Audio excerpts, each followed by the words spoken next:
அதாவது ஒரு நிறுவனமயமாக்கப்பட்ட சிஸ்டத்துக்குள்ள உடன்படுறதுல நிறைய பேருக்கு கஷ்டம் இருக்குது. ஒரு ஒழுங்கமைக்கப்பட்ட கட்டமைப்புக்குள்ளே வாழ்வதற்கு மீறி இருப்பது தான் சுதந்திரம்னு நான் நினைக்கிறோம்.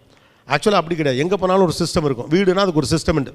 வாசலில் செருப்பை கலட்டணும், சாப்பிட்றதுக்கு மேலே கை கழுவணும், சாப்பிட்ட தட்டை எடுத்து வைக்கணும் அல்லது கழுவி வைக்கணும், ட்ரெஸ்ஸை வந்து இங்கே தான் போடணும், துவைக்கிறதும் இப்படி தான் பண்ணணும், ஒரு ஒழுங்கு இருக்குது. பள்ளிக்கூடம்னா ஒரு ஒழுங்கு இருக்குது, சமூகம்னா ஒரு ஒழுங்கு இருக்குது, ரோட்டில் இன்னும் இப்படி பண்ணக்கூடாது அப்படின்னு ஒரு ஒழுங்கு இருக்குது. நம்ம என்ன நினைக்கிறோன்னா எல்லா ஒழுங்குகளையும் மீறுவதற்கு பேர் சுதந்திரம்னு நினைக்கிறோம்.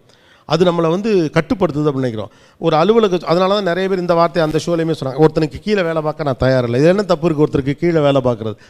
அவரும் அப்படி தான் இருந்திருப்பார். அவர் பதவி உயர்வு பெற்று ஒரு மேல் இடத்துக்கு போயிருப்பார். அப்போ வந்து ஒருத்தருக்கு கீழே வேலை பார்க்குறங்கிறது மலினமானதாகவோ அல்லது ஒரு அமைப்புக்கு கீழே, ஒரு ஒழுங்குக்கு கீழே, கட்டமைக்கப்பட்ட விதிகளுக்கு கீழே பணிந்து போகிறதோ அல்லது ஏற்றுக்கொள்வதோ அவமானதமானதாகவோலாம் கொஞ்சம் காலமாக அப்படி ஒரு கேம்பெயின் நடக்குது. அது இந்த மாதிரி தோண வைக்குது. நான் யாருக்கும் கீழே இருக்க மாட்டேன். அப்படிலாம் நீங்கள் இருக்கலாம் முடியாது. அப்படி தேவையும் கிடையாது. நீங்கள் ஏதோ ஒரு கட்டத்தில் ஒருவர் சொல்வதை கேட்கல, எந்த தப்பும் கிடையாது. ஒரு வாத்தியார் சொல்கிறத கேளுங்க, அம்மா சொல்கிறத கேளுங்க, அப்பா சொல்கிறத கேளுங்க. யார் சொல்கிறதையும் கேட்காத ஒருத்தன் சொல்கிறத எப்படி உலகம் கேட்கும்? when you guys are ready to listen, people will listen to you. So இந்த குழப்பம் இருக்கிறதுனால தான் வந்து தொடர்ச்சியாக யாருடைய கட்டுப்பாட்டுக்குள்ளும் இல்லாத ஒரு வேலைக்கு போகணும்னு ட்ரை பண்ணுற ஒரு மனப்போக்கு கொஞ்சம் பேர்ட்டு இருக்குது.